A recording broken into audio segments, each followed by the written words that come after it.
Hello, good morning, शुभ सकाळ. श्री स्वामी समर्थ. तर आता सगळ्यांनाच माहीत आहे, येत्या बुधवारी म्हणजेच 29 जुलै 2026 या दिवशी गुरुपौर्णिमा आहे. तर गुरुपौर्णिमेला आपण बरेच जण स्वामी समर्थांच्या भरपूर सेवा करतो. तर त्यातलीच ही एक महत्त्वाची सेवा आपल्याला स्वामींची करायची आहे. बरेच जण स्वामींची सेवा करतात, श्री स्वामी चरित्र, गुरुचरित्र असं वाचतात. पण श्री स्वामी चरित्र सारामृत आपण वाचल्याने आपल्याला त्याची कुठल्या अध्यायाने कशासाठी वाचायचं आहे व त्याची काय फलप्राप्ती आहे ते आपण आजच्या ह्या छोट्याशा व्हिडिओमध्ये पाहणार आहोत. त्यामुळे सगळ्यात अगोदर तर व्हिडिओ शेवटपर्यंत पाहायला अजिबात विसरू नका. त्यामध्ये मी तुमच्यासोबत शेअर करणार आहे की श्री स्वामी समर्थ चरित्र सारामृत कोणता अध्याय कशासाठी वाचावा किंवा अध्यायानुरूप फलप्राप्ती काय असते. तर पहिला अध्याय कशासाठी, दुसरा अध्याय कशासाठी आहे, घरातली सुख शांती किंवा काही अडथळे असतील आपल्या जीवनातली तर ते दूर होण्यासाठी कुठला अध्याय वाचायचा, अशा बऱ्याचशा गोष्टी मी तुमच्यासोबत या छोट्याशा व्हिडिओमधून शेअर करणार आहे. तर व्हिडिओ सगळ्यात अगोदर शेवटपर्यंत पाहायला अजिबात विसरू नका. सगळ्यात अगोदर तर आता सगळेजण म्हणतील की कुठलं फळ भेटावं म्हणूनच गुरुचरित्र वाचू नये किंवा गुरुकृपा करू नये किंवा गुरुची सेवा करू नये. पण जर आपल्या जीवनामध्ये अडचणी असतील आणि त्या अडचणी दूर करण्यासाठी आपण कुठला मार्ग शोधला पाहिजे किंवा काहीतरी केलं पाहिजे, तर तेच मी या छोट्याशा व्हिडिओमध्ये मी तुमच्यासोबत शेअर करत आहे. असं नाही की फक्त आपल्याला फळ भेटावं म्हणूनच आपण या गोष्टी केल्या पाहिजे. आपल्या जीवनामध्ये सुख शांती आणि स्वामींचा आपल्यावर आशीर्वाद राहावा म्हणून सुद्धा आपण या गोष्टी केल्या पाहिजे. तर आता आपण पाहणार आहोत श्री स्वामी चरित्र सारामृत अध्यायानुरूप फलप्राप्ती, अध्याय फलश्रुती. तर पहिला अध्याय वाचल्याने आपल्याला काय होतं किंवा काय त्याचं फळ भेटतं. तर आपल्या घरात सुख शांती नांदते, चित्तवृत्ती स्थिर होते. जर आपलं मन स्थिर नसेल किंवा मन खूप उदास असेल, आपल्या घरात सुख शांती नसेल, तर आपल्या घरात सुख शांती नांदते आणि आपली चित्तवृत्ती स्थिर होते. तर दुसरा अध्याय वाचल्याने काय होते, तर सद्गुरूंच्या कृपेचा प्रत्यय येईल आणि श्री गुरुची कृपा आपल्यावर होईल.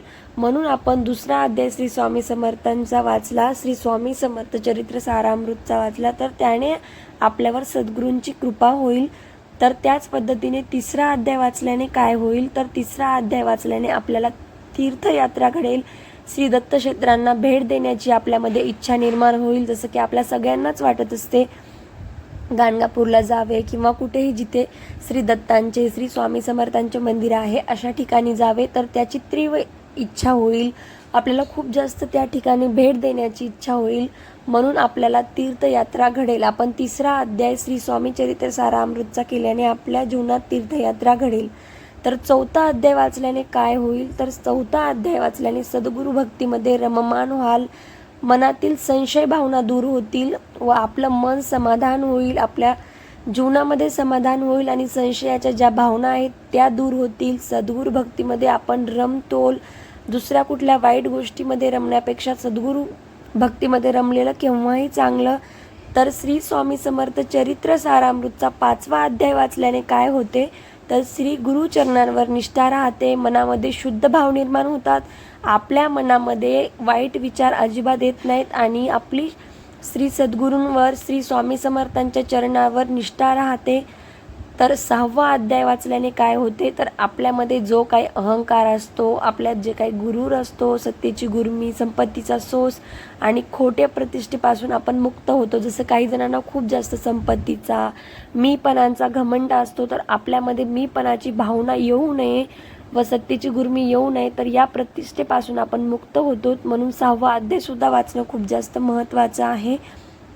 आणि 7वा अध्याय वाचल्याने काय होते, तर ही श्री स्वामी चरित्र सारामृतचा 7वा अध्याय वाचल्याने आपल्या मनाचा अहंभाव नाहीसा होईल, परमेश्वरविषयीची श्रद्धा वाढेल. स्वामी समर्थविषयी असो किंवा कुठल्याही देवतेविषयीची जी श्रद्धा आपल्या मनामध्ये आहे ती अतिशय तीव्रतेने वाढेल.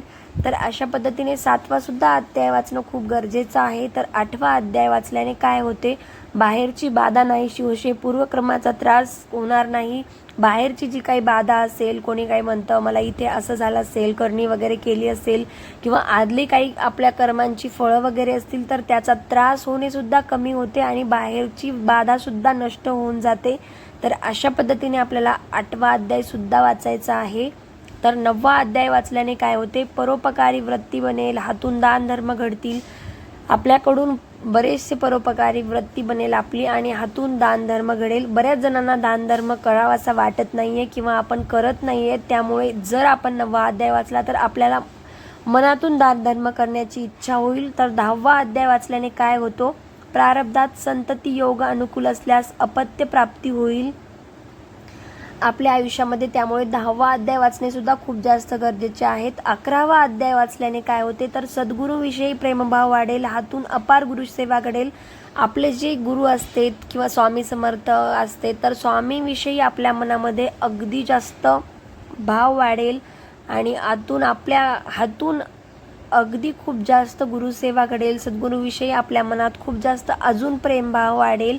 म्हणून आपण 11वा अध्याय सुद्धा नक्कीच वाचला पाहिजे. तर 12वा अध्याय वाचल्याने काय होते, श्री गुरुचरणांची सेवा करण्याचे भाग्य प्राप्त होते. बरेच जण सेवा करतात, स्वामींची खूप जास्त करतात, पण तरी सुद्धा श्री गुरुचरणाची सेवा करण्याचे भाग्य आपल्याला हा अध्याय वाचल्याने प्राप्त होते. तर 13वा अध्याय वाचल्याने काय होते, सद्गुरूंच्या नामस्मरणामध्ये सातत्याने वाढ होत राहील.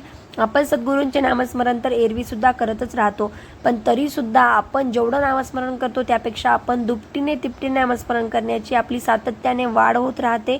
म्हणून आपण 13वा अध्याय सुद्धा स्वामी समर्थ चरित्र सारामृतचा नक्कीच वाचला पाहिजे. 14वा अध्याय वाचल्याने काय होते, मनाला सतत सद्गुरूंच्या सगुण भक्तीची ओढ लागते. म्हणून 14वा अध्याय सुद्धा आपल्याला वाचायचा आहे. 15वा अध्याय वाचल्याने प्रापंचिक अडचणी दूर होतील, सौख्य आणि निरोगी आरोग्य लाभेल. जर आपल्या आयुष्यामध्ये कोणाची तब्येत ठीक नसेल किंवा सारखी तब्येत बिघडत असेल, जीवनामध्ये खूप अडचणी येत असतील, बऱ्याच त्या काही अडचणीवर प्रॉब्लेमवर सोल्युशन भेटत नसेल किंवा घरातील कोणाची तब्येत ठीक राहत नसेल तर आपण 15वा अध्याय वाचल्याने आपल्या घरात नेहमी निरोगी आरोग्य लाभतं आणि आपल्या ज्या प्रापंचिक अडचणी आहेत त्या दूर होण्यास मदत होते. म्हणून आपण 15वा अध्याय सुद्धा आवर्जून वाचला पाहिजे. 16वा अध्याय वाचल्याने काय होते तर सद्गुरूवरील भक्ती प्रेमामध्ये रुची निर्माण होऊन मन स्वास्थ्य लाभतं. आपलं मन जर अस्वस्थ असेल तर मन स्वस्थ होतं. 17वा अध्याय वाचल्याने काय होते, संसारामध्ये स्थैर्य लाभते, प्रापंचिक कटकटीतून मुक्तता मिळते. जीवनामध्ये आपल्या नेहमीच काही ना काहीतरी कटकटी किंवा अडथळे संकट चालूच राहतात. तर ती संकटे दूर करायची असतील, सारखं जीवनामध्ये कटकटी वगैरे असतील तर त्या कटकटीपासून आपली मुक्तता होते. 18वा अध्याय वाचल्याने काय होते, संततीकडून रीतिरिवाज आणि परंपरेचा उचित मान राखला जातो. म्हणून 18वा अध्याय वाचणं सुद्धा तेवढंच महत्त्वाचं आहे. 19वा अध्याय वाचल्याने काय होते, मनाचा चंचलपणा आणि स्वभावातील उतावीळपणा कमी होतो.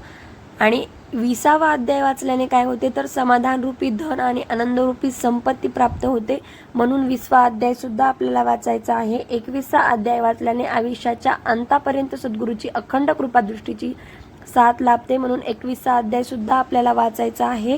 तर अशा पद्धतीने आपण श्री स्वामी चरित्र सारामृतचे हे 21 अध्याय वाचल्याने आपल्या घरात सुख शांती, सद्गुरूची कृपा, तीर्थयात्रा घडते, गुरुचरणावर निष्ठा राहते. आपल्या मनात जर घमंड असेल, गुरूर असेल, सत्तेची गुरमी असेल, मनाला सतत सद्गुरूंच्या चरणाची ओढ लागते, सद्गुरूविषयी प्रेमभाव वाढते. तर अशा पद्धतीने या 21 अध्यायात वाचल्याने 21 प्रकारचं फळ आपल्याला भेटते आणि शेवटी म्हणजे आयुष्याच्या अंतापर्यंत आपल्यावर सद्गुरूंची कृपा होते, अखंड कृपादृष्टीची साथ लाभते. हे सर्व मी माझ्या मनाने न बोलता तुमच्याकडे सुद्धा श्री स्वामी समर्थ चरित्र सारामृतचं ग्रंथ असेल तर त्याच्या पाठीमागे सर्व फलप्राप्ती लिहिलेली आहे. तिथे सुद्धा तुम्ही नक्कीच एकदा वाचून चेक करू शकतात.